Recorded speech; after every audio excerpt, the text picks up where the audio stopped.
বৈষম্য বিরোধী ছাত্র আন্দোলনে জাহাঙ্গীরনগর বিশ্ববিদ্যালয়ের সাধারণ শিক্ষার্থী সহ সাংবাদিকদের উপর নির্মম হামলার অভিযোগে ১৭২ জনের নাম উল্লেখ করে আশুলিয়া থানায় মামলা দায়ের করা হয়েছে। বুধবার রাতে জাহাঙ্গীরনগর বিশ্ববিদ্যালয় শাখা ছাত্রদলের পক্ষ থেকে মামলাটি করা হয়। বিষয়টি নিশ্চিত করেছেন আশুলিয়া থানার পরিদর্শক নূর আলম সিদ্দিকী।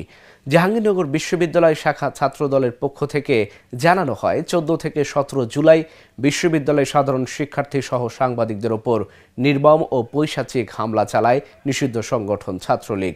সিসিটিভি ক্যামেরার ফুটেজ ও বিভিন্ন শিক্ষার্থীদের ধারণ করা ভিডিও ফুটেজ থেকে সেই হামলার সঙ্গে জড়িতদের শনাক্ত করা হয়, যাদের বিরুদ্ধে বিশ্ববিদ্যালয় প্রশাসন কোনো ধরনের দৃশ্যমান পদক্ষেপ নেয়নি।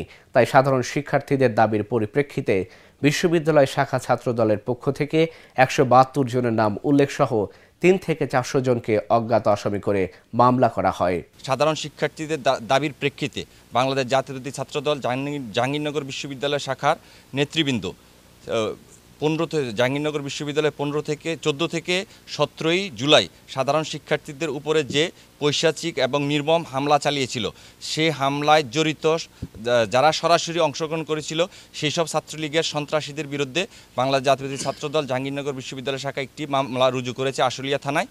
সেই মামলাটিতে আমরা ১৭৮ জনের নাম উল্লেখ করে এবং তার সাথে আরও অজ্ঞাতনামা 300 থেকে 400 জনের বিরুদ্ধে আমরা এই মামলার এজাহারটি দায়ের করেছি আশুলিয়া থানায়। আমরা আশা করি আইনশৃঙ্খলা বাহিনী খুব শীঘ্রই ছাত্রলীগের এই সমস্ত যারা সন্ত্রাসী কর্মকাণ্ডে জড়িত ছিল এবং যারা এজাহারভুক্ত আসামি তাদেরকে দ্রুত সময়ের মধ্যে গ্রেপ্তার করে আইনের আওতায় নিয়ে এসে তাদের বিচারের মুখোমুখি করবে এবং সাধারণ শিক্ষার্থীদের যে প্রাণের দাবি, সেই প্রাণের দাবিটি হচ্ছে ছাত্রলীগের বিচার নিশ্চিত করা।